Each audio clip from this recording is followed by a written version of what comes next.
Today we are joined by our amazing clinical psychologists, Christine and Dawn. They have worked with plenty of children, adolescents, and adults, and today we'll be talking about stress. Did you know that actually Stress Awareness Month has been around every April since 1992? It's a 31-year-old tradition that has been around for communities to really build a conversation about stress and how it really impacts us. So I guess on that topic, let's dive into, why or when is stress a bad thing? So I'll kick us off. Stress is actually a normal response that we have in the face of changes or even challenges. So I think it's actually quite a universal response that many of us can relate to. Stress can actually be a good thing, a normal thing.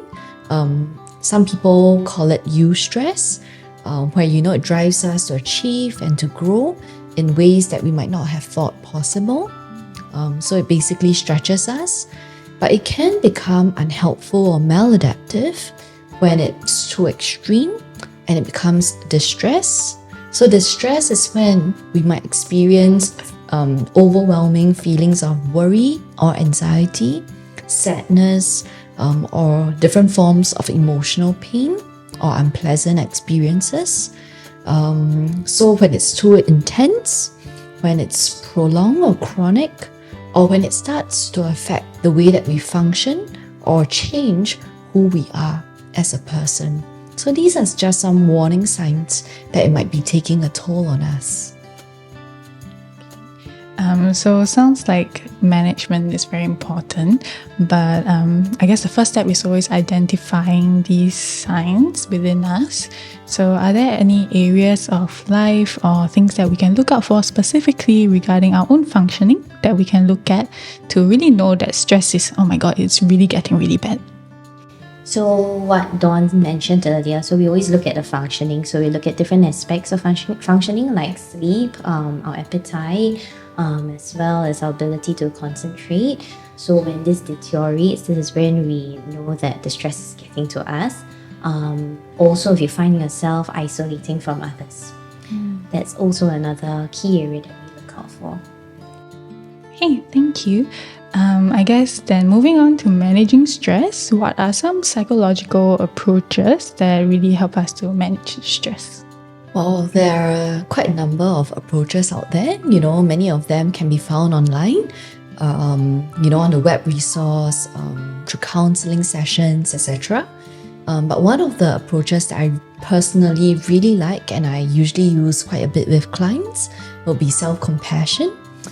So it's really this whole idea about extending that compassion, that empathy, that loving kindness that we usually can do so very intuitively towards people that we care about.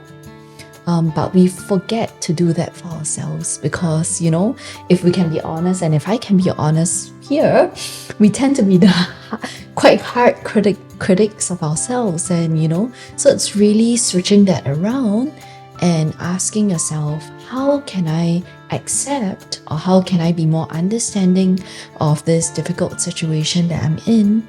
How can I be more accepting of my weaknesses? And how can I be more encouraging or affirming of my strengths and who I am? So I found these simple questions to be quite powerful when done in an authentic, open way. I think what really stood out was how would you speak to someone you care about? Yeah, treating yourself as someone you care about as well. About you, Christy? One of my favorite is mindfulness, because most of the times when we get very busy and stressed, we just go through the motion, even in our daily activities. So we find ourselves rushing through our meals, our showers. We also try to rush our sleep sometimes. So mindfulness is something that I always use with my clients to teach them to slow down a little bit, to really experience the pleasant things around them. So for example, I don't know whether you've encountered this before. Do you find yourself forgetting to for example, or rather, you've put shampoo and then after that you realize that you forget whether you've done that. Yeah. So things like that. very, very simple things where you can actually incorporate into your daily routines. This is something that I usually encourage as a first step, because you don't have to put in something extra into your daily lives already. So mindfulness usually teaches us to use our five senses to really experience what is it that you're doing. So for example, if you're going to have your lunch later, try and slow down and engage your five senses to really enjoy the experience that you're. So I guess for those who are going to be eating while watching this video, then it will be, I guess, tasting the food, the chewing motion. Yeah. How does it smell? Hopefully you have a good lunch though. Hopefully it's a good lunch first. Yeah. Okay, so I guess moving on then, how would you, I guess, support someone, a loved one who is stressed? Because you might not be a therapist, so earlier when we shared about mindfulness, self-compassion, these are things that we usually use in therapy sessions. But if you want to use a very simple technique, something that we can recommend is to actually just offer a listening ear. Actually, that's what we do in therapy too. Sometimes just offering a safe space for your loved one to rent, and not really focus on the problem, because sometimes that's not what they want. Actually, they just need some comfort and a safe space. Some phrases that are very, very simple that can help to get the conversation started if the person is ready and willing and feels safe enough to share would be simple phrases like, how are you feeling? Are you okay?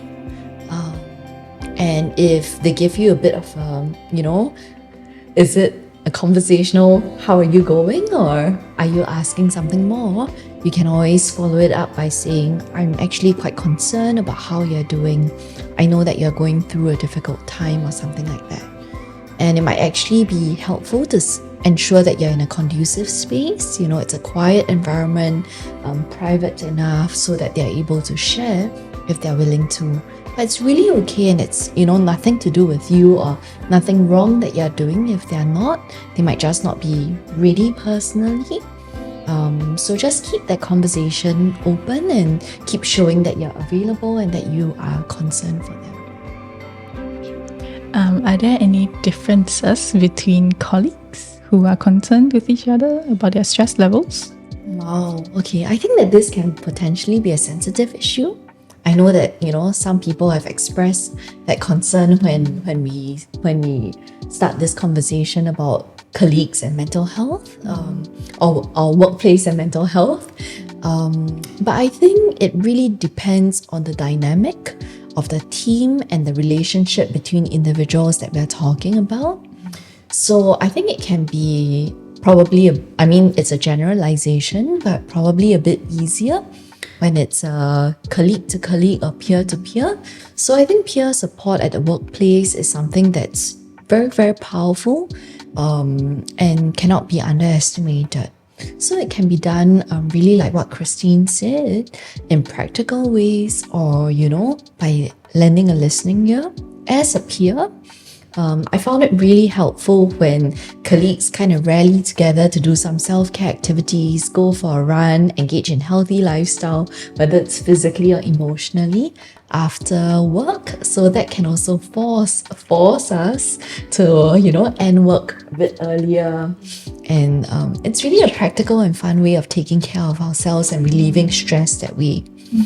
For managers or team leaders, it can really go both ways, I think, with talking about mental health at the workplace. But if that is a bit, uncomfortable, or, you're not fully ready for it, I think it can also be helpful to just have more check-in conversations like you would as a mentor or as a team leader, asking them how they're coping at work, looking at whether they need some review, whether they need some help to troubleshoot their workload, to talk about delegated work, or even refining, how they feel and the sense of achievement or satisfaction that they're feeling at work or not. Okay.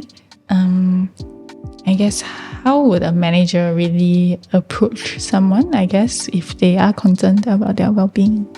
I think it really depends on, like what Dawn mentioned earlier, about the dynamics within the team. Because with any relationship, I think trust is very important. Yeah. So usually rapport is something that a manager can focus on at the start. So building rapport with your employee first, so that they can trust you enough to share, how they're feeling, what they're struggling with. So that's something that managers can work on. Before we end off, I think it's already common knowledge that Singaporeans are very stressed and burnt out in many areas of our lives. I think the biggest key takeaway from how to manage your stress is really to know that you are not alone and there are people around you who are willing to support you, even though they don't seem like it.